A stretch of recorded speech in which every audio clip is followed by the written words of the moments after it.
excited to welcome here to the stage creative director Paul Sage.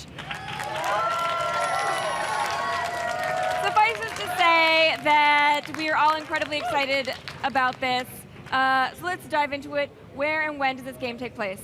So this game takes place 1,000 years before Skyrim, and actually it takes place before an emperor has actually risen to take on the empire. So this is a place where it's a little bit chaotic. There's a lot of factions fighting for control, so players get to choose to be in a faction in the game. How many factions are we going to be able to choose from? So you'll be able to choose from 3 factions. We have the All-Merry Dominion, we have the Daggerfall Covenant, and also there is the Ebonheart Pact, which is made up of the Dark Elves, the Nords, and the Argonians. So you get to play all the races. I like it. Okay, so right now we're actually looking at some footage from the game. What are we looking at right here? So what you're seeing now is Daggerfall. So Daggerfall, you haven't seen probably in 15 or 20 years. So you can see that all of our environments are handcrafted. The art style is just amazing. It's been fun to actually take on these environments that span the breadth of Tamriel that players haven't seen in a long time. So for an MMO, you have to create a gigantic world. You're like, I know this already. Yes.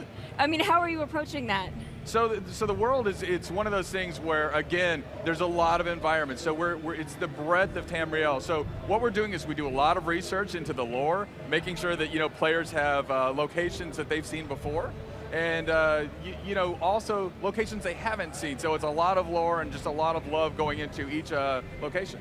Okay, a huge part about Skyrim, for example, was the level of customization that you can do for your character.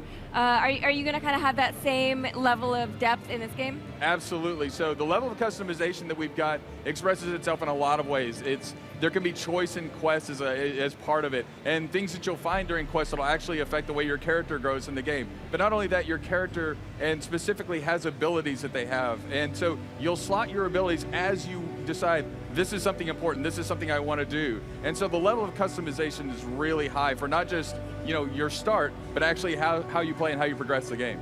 Is it kind of going to go to the Skyrim model where you don't necessarily have to pick everything from the very beginning? Yeah, you'll get to pick, like it is a class-based game, so you get to pick your class, but then you'll grow into the abilities that you want, and there'll be things that you get to do, like we'll have a perk system. That is something, maybe there might be turning into a werewolf or a vampire or something that comes out that way. So it's a lot of fun. So let's talk about leveling up and that kind of thing. How is that going to progress?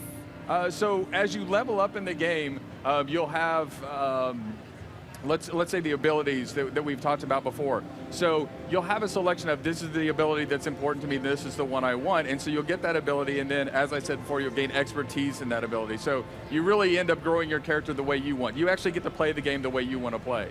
Okay, so let's talk actually about gameplay, since we're talking about playing the game. What is it? Are we talking about real time? Are we talking about, are we hitting buttons? Are we making macros? Like, what's the general overview idea of this? So combat's one of the big things for us. So we've taken away a lot of the interface elements that are pretty common in a lot of online games, and we've made it so you're actually looking into the world. The world is beautiful and we want you to play it. But more than that, we want combat to feel active and reactive. So we have things like block that you have in Skyrim, and we have these things like you can crouch anytime, you can sneak, you can sprint.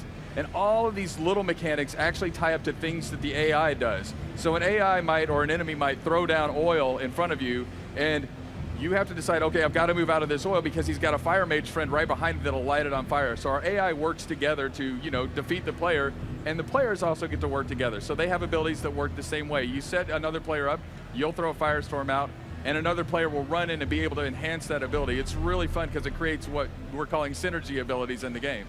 Now, are we going to see your traditional class archetypes, like you have a tank or a glass cannon and a healer and that kind of thing?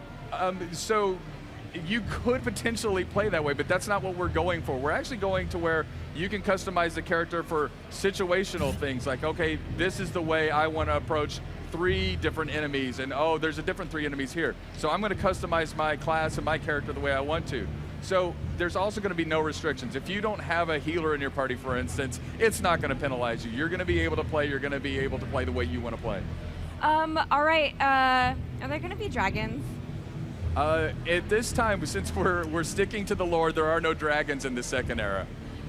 Or, well, there are. Okay, fine. That's an excellent point. Okay, so I think what everybody really wants to know is, when are we going to be able to start taking arrows to the knee?